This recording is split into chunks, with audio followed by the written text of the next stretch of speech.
I need to talk about the villain and the villain era and why it matters for your creativity. You spent 7 years not making the progress that you want to make. Frankly, I find it tiresome. You're going to keep listening. I'm going to disambiguate the colloquial understanding of the villain with the real understanding. With this gym commitment era, black sheep energy, I mean what it really is, what it means for the artist. Because every artist needs a villain era, and in order to have a villain era, you need to do it properly. Villains, as they are for heroes, are necessary accelerant to their coming of age. It's the same for your creative coming of age. If you are stuck, it is likely that you have ignored the call into battle with your inner villain. To become the villain, a battle with the villain. And this is not just a helpful analogy, this is real. So I'm about to cook. Stay with me. By the way, I started the Villain Challenge. Think of it as 75 hard, but for your creativity. It runs every month. Here's what we know about villains. Villains are infinitely more committed than heroes. They are disciplined. They are methodical. They are serious in a way that eclipses even the hero's teachers. Before meeting the villain, heroes only study the plan. They think that hanging out with the masters, with Yoda, with Morpheus is enough. They think that being associated and validated, being the chosen one of the good guys, of the teachers, is enough.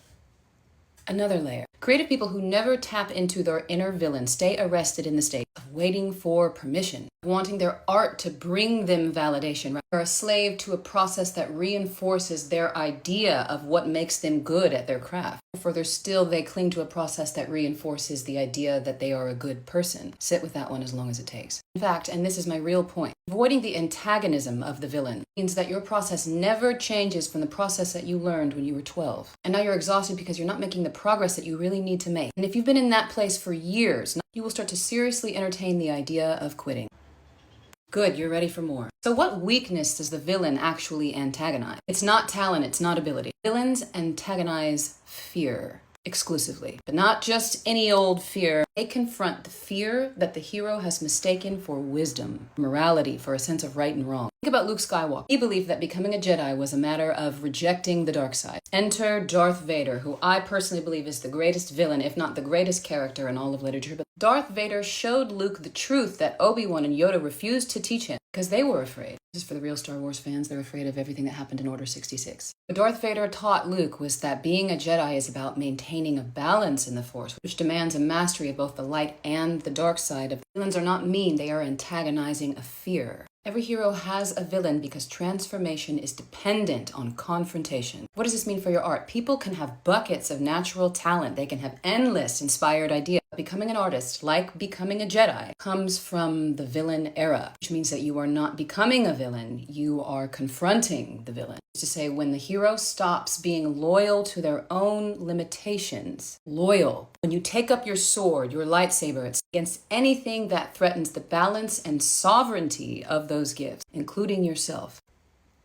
Most of you are loyal to a fear that you have mistaken for wisdom, for a belief that your personality is fixed. Your hardworking parents, for example, taught you modesty. Now you avoid being seen with your art because you're afraid of being associated with somebody who is vapid, attention-seeking, selfish, etc. They taught you intelligence over beauty. Now you intellectualize your creativity to death. Preached kindness over anger. Now your art lacks this kind of raw, fiery energy that gets people to pay attention and connect with you. You ignore what your art is asking for, the stuff that will actually make it art. You mistake that process of ignoring for wisdom. You have the nerve to be demoralized. Like every young hero who hasn't yet encountered his villain, this is arrogant.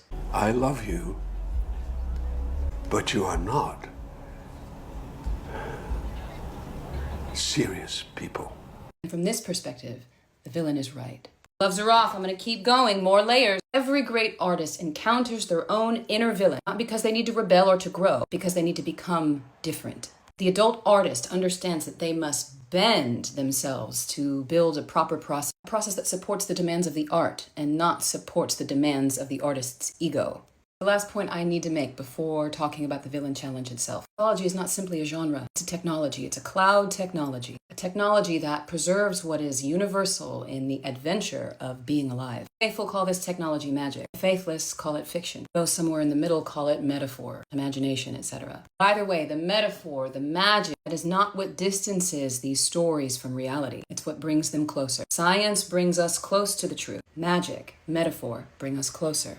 You're watching Star Wars and all these stories, The Wizard of Oz, you are not simply consuming characters. We're interfacing with a technology that was designed by our ancestors to help you go deeper. It's an alchemical technology. Our ancestors learned something about wrap that knowledge in durable symbols so that you could pull it down from that cloud technology later when you would need it. And by the way, and this is my real point, that this is exactly what art is. We're not just here trying to be seen with your talents, to be validated by them. You were given talents so that you could use those talents to connect with other people. Mythology is quite literally a technology meant to speak to the psyche of artists. The hero's journey is a metaphor for the artist's journey. Do you get it now? Do you get why I needed to do this in layers? You need a real villain era. Every hero meets their villain when they're ready to transcend the limitations of their current process. Artists need to do the same, and you need to learn how to do that. Validating yourself and mistaking that for artistry is why you are stuck. So about the challenge, I launched the Villain Challenge. Think of it as 75 hard, but for your creativity. I run it every month, posted the rules below. Feel free to copy and paste and throw those rules into a group chat and get started with us. Prep starts January 2nd. The challenge itself starts January 6th. However, I have also offered an accountability container. Workshops, journal prompts, etc. There's a robust community of artists who are committed to encountering their villain. It's very powerful stuff, and I'm very proud of myself if I can say so. You can copy and paste the rules and get a lot done. I feel confident about that, but the container itself is, and I'm not kidding, is powerful. What I covered here, I cover in the first 10 minutes of the first of 5 workshops. And I always say I am the most ruthless, the most diabolical advocate that your art has ever seen. I'm also the most loving. It's all good, but in the group format, the pace and the structure that I've designed, the exercises, the accountability, etc., it is a wicked combination, and I suggest it. For no other reason, and I'm serious, do it for the network. Didn't expect this when I started it, but I've attracted some of the most powerful people I will probably ever meet in my life. Imagine being in a room full of artists and entrepreneurs who are committed to getting out of their own way, and imagine you being right at the center of it. It's incredible. You want it, I know that, but more importantly, I think that you need it.